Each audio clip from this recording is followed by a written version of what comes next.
দেখুন, সব তো বাঁচতে গেছে সিবিআই, ইডি, সিআইডি, পুলিশের হাত থেকে। যে মুহূর্তে ওদের দলে যাচ্ছে ডিম ছোড়া বন্ধ হয়ে যাচ্ছে। যা ছিল ডিম পরে সেটা অমলেট হয়ে যাচ্ছে। যখন টিএমসি দলে থাকে ডিম, এবার বিদ্রোহী দলে গেলে অমলেট। দেখুন, এগুলো খবরের কাগজকে দিয়ে তো খবর করানো হচ্ছে। একটা ছোট কথা বলি, এই যে বর্ষাকাল, ছোটবেলায় আমরা বর্ষাকালে কাগজের নৌকো তৈরি করে জলে ভাসাতাম। সে নৌকো কিন্তু অরিজিনাল নৌকো নয়। আজকের এই বিদ্রোহী তৃণমূল ওই কাগজের নৌকো বর্ষার জলে ভাসানোর মতন ব্যাপার।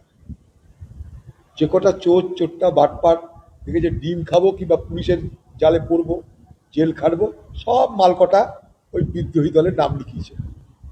অর্থাৎ বকলমায় বিজেপির হাত থেকে বাঁচার আশ্রয়স্থল করে নিয়েছে।